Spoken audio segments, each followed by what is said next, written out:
continuación vamos a presentar la socialización del laboratorio de la ley de hoy. Los integrantes del grupo son Ingrid Romero, Angie Macías, Daniel Villalobos y quienes hablan Jairo Bucurúa. Bueno, inicialmente tenemos como objetivo general determinar cuáles elementos son ómicos y cuáles elementos no son ómicos.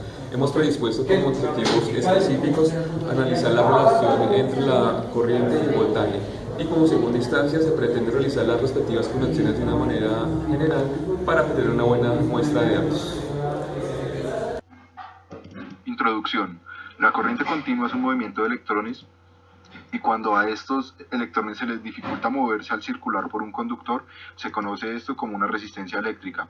La ley de Ohm relaciona el valor de la resistencia con la intensidad de la corriente y la diferencia de potencial en los extremos del material conductor. La ley de Ohm describe físicamente la intensidad de corriente eléctrica que circula en un conductor. Es directamente proporcional a la diferencia de potencial e inversamente proporcional a la resistencia del mismo. En este laboratorio vamos a determinar si los elementos son ómnicos o no ómnicos. Un conductor cumple con la ley de Ohm si la gráfica de voltaje contra corriente es lineal. Si no la cumple, es una curva. Nuestro modelo óptico se basa principalmente en la ley de Ohm, la cual establece que la intensidad es igual al voltaje sobre la resistencia. Esto con el fin de determinar si la resistencia y el diodo que se van a utilizar son elementos ómicos o no. También hay que tener en cuenta que los materiales que vamos a utilizar para esta práctica son una fuente de voltaje, cables de conexión, un amperímetro, un voltímetro y una tabla de resistencias, donde se encuentra la resistencia en esta parte y el diodo acá. Ahora se procede a hacer el siguiente montaje para determinar si la resistencia es un elemento ómnico o no. Por tanto, se variará el voltaje de la fuente entre 0 y 30 voltios con un incremento del 5 y se medirá la corriente del voltaje en el multímetro. Después de obtener los datos, se procede a realizar un gráfico correspondiente en el cual nos damos cuenta que al graficar la intensidad versus el voltaje se obtiene una línea recta. Al ser experimental, algunos datos pueden variar, por eso se aplica la línea de tendencia. Como se puede observar que se obtuvo una pendiente positiva, puesto que la resistencia siempre estuvo constante, la diferencia de potencial y la intensidad de corriente eléctrica. Esto presenta una relación directamente proporcional, lo que se demuestra en la ley de Ohm. Al representar una línea recta se puede inferir que la resistencia es un elemento ómnico, puesto que, como se mencionó anteriormente, existe una relación lineal entre la tensión que se aplica y la intensidad que lo atraviesa.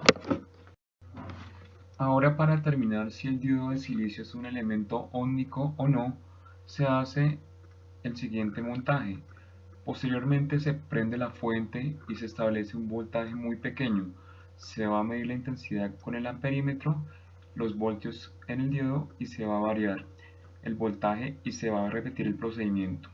Luego de ello se va a conectar el diodo con la polarización inversa y se realiza el procedimiento anterior.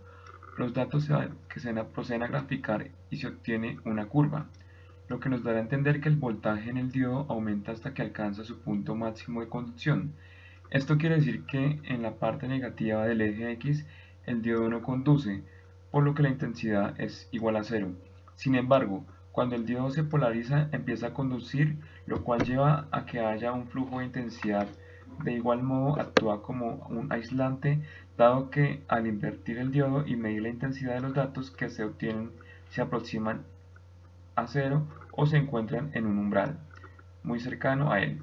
Además, las pendientes, que son constantes, indican que tanto el voltaje como la intensidad no se conservan. Por otra parte, al ir aumentando poco a poco el voltaje en la fuente del diodo, esta tiende a ir trabajando constantemente, pero sin embargo llega a un punto en donde este tiene un progreso bastante alto, ocasionando el resultado visto en la gráfica. Finalmente podemos concluir que para tomar los datos tanto en el voltímetro como en el amperímetro, la escala de medición empieza de mayor a menor hasta tener la escala adecuada para la medición. Por otra parte, para determinar la intensidad eléctrica se conecta en serie y el voltaje se conecta en paralelo con el circuito.